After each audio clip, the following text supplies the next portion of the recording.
صلی علی سیدنا و مولانا محمد معدن الجود والکرم وآلہ وصحبہ وبارک وسلم۔ حمد و صلاۃ کے بعد حساب بڑا ضروری ہے زندگی میں۔ حساب صحیح رکھنا چاہیے۔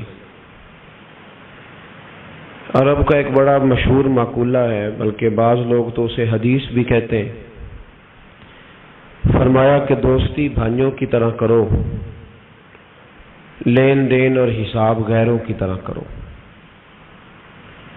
حساب صحیح رہتا ہے تو گھر کا نظام صحیح چلتا ہے۔ ہمارے جو پرانے زمانے کے لوگ ہوتے تھے، وہ اگر کوئی بڑا کاروبار کرتے تھے تو ایک منشی رکھتے تھے۔ منشی کی ڈیوٹی حساب کرنے کی ہوتی تھی، وہ صرف کھاتے بناتا تھا۔ یعنی یہ کام اتنا ضروری تھا کہ ایک شخص نے اگر چھوٹا سا بھی کاروبار کرنا ہے تو اس نے ایک منشی رکھا ہوا ہے کہ وہ حساب کرے، وہ بتائے کہ آمدن کیا ہے، خرچ کیا ہے، کس ترتیب سے آگے ہم چل سکتے ہیں، مزید ہمیں اس میں کیا انویسٹ کرنا پڑے گا، کیا ہم کھو رہے ہیں، کیا پا رہے ہیں۔ زمانہ جب جدید آیا تو اکاؤنٹ آفس کے نام سے ایک علیحدہ سے ڈپارٹمنٹ بنانا پڑا، جس میں BCom, MCom, B B A کرنے کے بعد کوئی آدمی بیٹھتا ہے اور وہ صرف حساب کرتا ہے۔ حساب صحیح رہتا ہے تو فیکٹری، انڈسٹری، کام صحیح چلتا ہے۔ یہ جو وزارت ہوتی ہے خزانے کی، تو یہ بنیادی طور پہ حساب کتاب کرنے کے لیے ہوتی ہے کہ وہ حساب کرے، سالانہ بجٹ پیش کیا جائے کہ یہ آمدن ہے، یہ خسارہ ہے، اس طرح کر کے اب آئندہ سال ہم فلاں جگہ اتنا پیسہ خرچ۔ یہ حساب بڑا ضروری کام ہے۔ اللہ کریم نے ہمیں حکم دیا ہے کہ مال کا حساب نہ کرو، اپنی ذات کا بھی حساب کرو۔ تم اپنے اوپر غور کرو۔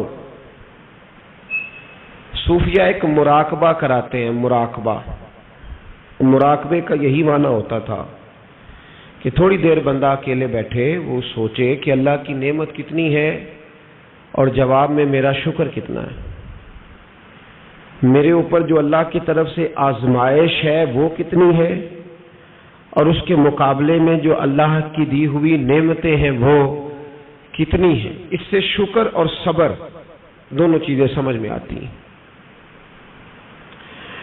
یہ حساب، یہ مراقبہ پھر بندے کو تھوڑا آگے لے کے چلتا ہے۔ پھر انسان یہ سوچنے لگ جاتا ہے کہ یار پہلے میں کبھی ایسا بھی دور تھا جب میں نماز نہیں پڑھتا تھا تو بے سکون ہو جاتا تھا، اب مجھے کیا ہوا؟ وجوہات تو ایسی ہیں نا۔ کیا وجہ ہے کہ ایک وقت ایسا تھا کہ نیکی کی طرف میں کھنچا چلا جاتا تھا، اب میں کوشش بھی کرتا ہوں تو نہیں جا پاتا، کچھ وجوہات تو ہیں نا۔ یہ حساب ہے، اسی کو مراقبہ کہتے ہیں، اسی کو مجاہدہ نفس کہتے ہیں، اسی کو تزکیہ کہتے ہیں، اسی کو صوفیاء نے محاسبے کا نام دیا ہے۔ محاسبہ، محاسبے کا مطلب ہوتا ہے اپنا حساب کرنا، اپنی ذات کا حساب کرنا، اپنا حساب کر کے رکھنا۔ اس آیہ مقدسہ میں سورہ حشر کی اللہ کریم نے فرمایا یا ایھا الذین آمنوا اتقوا اللہ وَلْتَنْظُرْ نَفْسٌ مَا قَدَّمَتْ لِغَدٍ، اے ایمان والو اللہ سے ڈرو اور ہر جان یہ دیکھے، یہ حساب کرے کہ اس نے آگے کے لیے کیا بھیجا ہے۔ یہ حساب کرے، وہ وَلْتَنْظُرْ، وہ نظر کرے، وہ غور کرے، وہ ذرا پلٹ کر دیکھے۔ کون؟ نفس، ہر نفس، ہر جان یہ غور کرے۔ مَا قَدَّمَتْ لِغَدٍ، اس نے تقدیم کیا کی ہے، مقدم کیا کیا ہے، آگے کیا بھیجا ہے اس نے۔ اور جب یہ دیکھ لے، جب یہ حساب کر لے تو اب کیا کرے؟ واتقوا اللہ، پھر اللہ سے ڈرے۔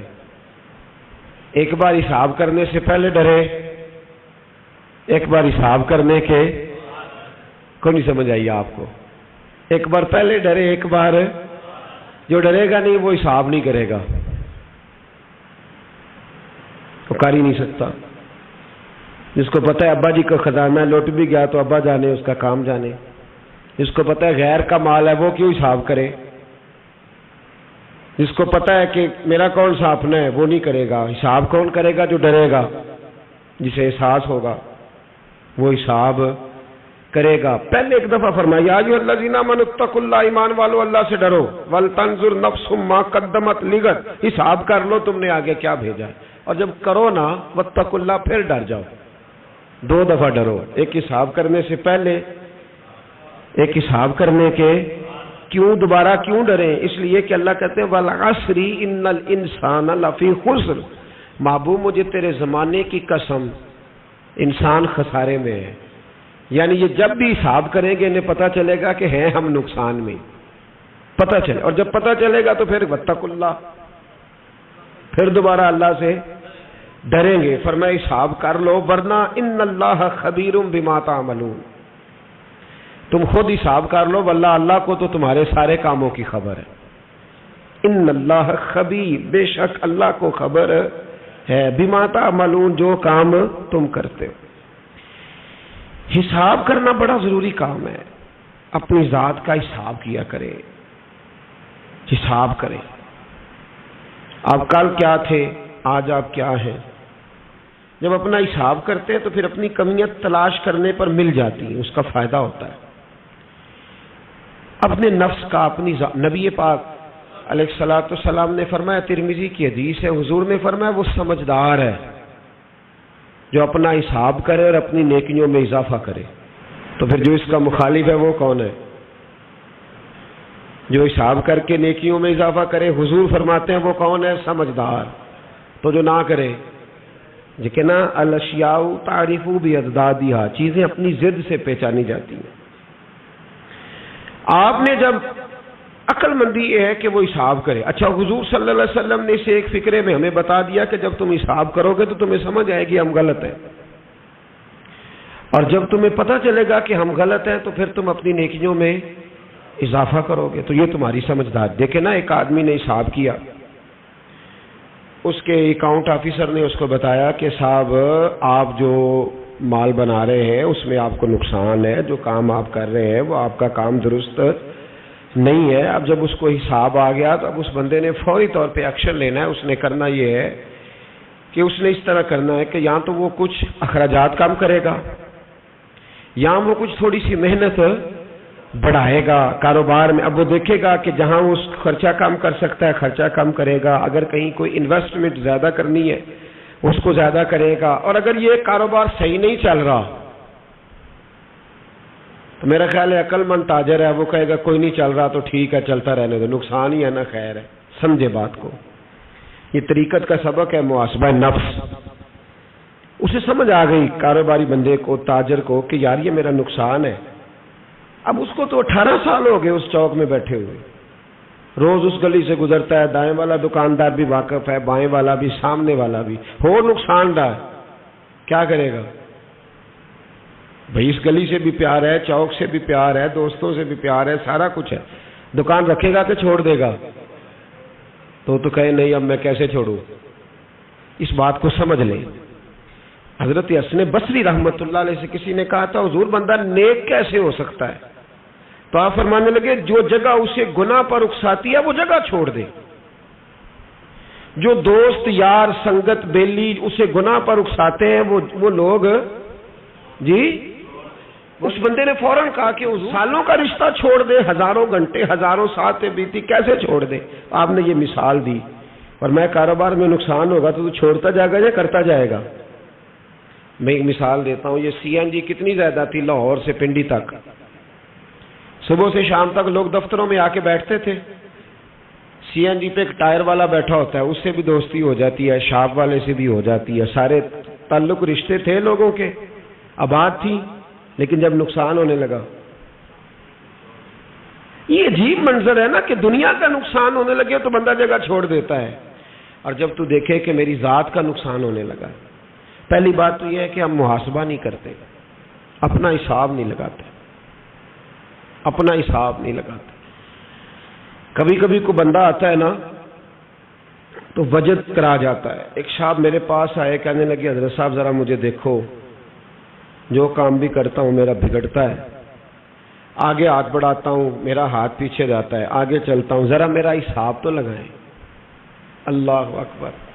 مجھے وہ بندہ رلا گیا، حالانکہ وہ کوئی اور بات کر رہا تھا. مجھے وہ کہیں اور، میں نے بند کی کتابیں شتابیں جہاں میں بیٹھا تھا، تو میں اٹھ کے مسجد آ گیا. میں نے اس کو کہا یار تو حساب لگوانے آ گیا، مجھے تو بڑے دن ہو گئے میں نے اپنا حساب نہیں لگایا، تو ابھی اپنا حساب کرنے والا. اب بڑا مسئلہ ہے، یہ حساب کرنا ہے ابھی. وَلْتَنْظُرْ نَفْسٌ مَا قَدَّمَتْ لِغَدٍ، تو نے پتہ کرنا ہے، تو اپنا حساب ہی نہیں کیا تو تیرا کیسے کروں؟ حساب کوئی نہیں کر رہے ہم اپنا محاسبہ نفس. اس کا نقصان یہ ہو رہا ہے کہ کاروبار صحیح ہوتے جا رہے ہیں، سجدے چھوٹے ہوتے جا رہے ہیں، بینک بیلنس بڑھتا جا رہا ہے، تلاوتیں ختم ہوتی جا رہی. لوگ بہت اچھے بزنس مین تو بنتے جا رہے ہیں، پر مدینے کی یاد میں جو آنسو آتے تھے وہ خشک ہوتے جا رہے ہیں. لوگ بہت اچھے دنیا دار تو ہوتے جا رہے ہیں، لیکن ان کی جو باطن کی کیفیتیں تھیں، طبیعت ترس گئی ہے دوبارہ سے وہ جلوہ دیکھنے کو. وہ باتیں کہاں سے، وہ کدھر گئیں؟ وہ بتانا کہ بڑی محنت سے کسی نے تیرے اندر وہ رنگ بھرا تھا، وہ کہاں ہے، وہ کدھر گیا؟ انہیں اپنا محاسبہ چھوڑ دیا ہے. تجھے کہاں کھڑا کیا تھا، تو کہاں کھڑا ہو گیا؟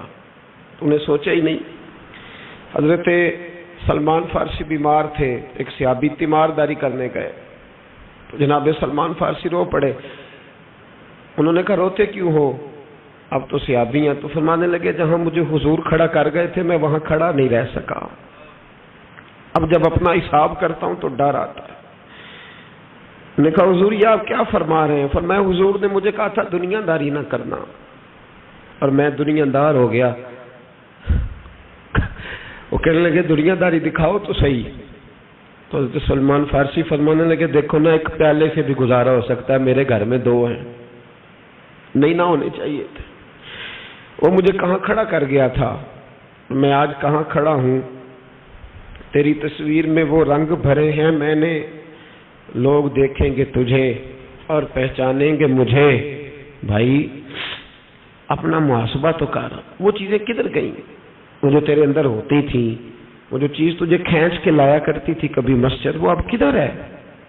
تلاش کرنا، ڈھونڈ. وہ تیرا خزانہ تھا، وہ تیرا خزانہ کدھر ہے؟ اپنا حساب کر. کہاں چلا گیا تو؟ واپس آ جا. انسان کا سکون بھی اپنے گھر ہوتا ہے، اس کی عزت بھی اپنے گھر ہوتی ہے، اس کی راحت بھی. تو سڑک کو منزل بنا کے بیٹھ گیا ہے، ایسا نہ کر. اپنی تباہی نہ کر، واپس آ اور اسی جگہ کھڑا ہو جہاں کھڑے ہونے سے تیری بقا ہے. واپس آ. رستوں کو کبھی بھی منزل نہ بنا، لوٹ آ. حضرت ابو درداء رضی اللہ تعالیٰ عنہ کہتے ہیں میں ایک باغ میں تھا تو درخت کے اس پار عمر بیٹھے تھے. عمر پتہ نہیں کہاں مست تھے، مجھے دیکھ ہی نہ پائے. پتہ نہیں وہ کہاں تھے. ڈھونڈتا پھرتا ہوا اقبال اپنے آپ کو. آپ ہی گویا مسافر، آپ ہی منزل ہوں میں. عمر اور میرے بیچ ایک درخت کا فاصلہ تھا. کہتے عمر مجھے دیکھ ہی نہ پائے. عمر اپنے آپ سے باتیں کرنے لگے اور کہنے لگے خطاب کا بیٹا عمر اور امیر المومنین، واہ بھائی واہ، تو یہ سمجھنے لگ گیا اپنے آپ کو. عمر اپنے آپ سے. ہم کہتے پاگل ہے، اپنے آپ باتیں کر رہا ہے، پاگل ہے. حضرت عمر کیا، واہ بھائی واہ، خطاب کا بیٹا عمر اور امیر المومنین. یہ لفظ کہتے ہی کہتے ان کے ہاتھ میں لکڑی کا تھوڑا تھا، زور سے اپنے گھٹنے پہ مارا اور پھر زمین پہ بیٹھ گئے. کہنے لگے بڑے تیرے نعرے ہیں نا، بڑا تیرا رنگ گھورا ہے نا، لوگ تیری بڑی تعریف کرتے ہیں نا، زمانہ تجھے بڑا اچھا کہتا ہے. سیاںا ہو جا ورنہ قیامت میں اتنی ذلت بھی تیری ہوگی. سیاںا ہو جا، اپنا حساب کر لے. بڑی تیری بات ہے نا، بڑا تیرا ذکر ہے، بڑا لوگ تجھے اٹھ کے ملتے ہیں. خطاب کا بیٹا امیر المومن، واہ بھائی واہ. یہ جو حساب ہے نا صاحبو، یہ بڑا ضروری ہے.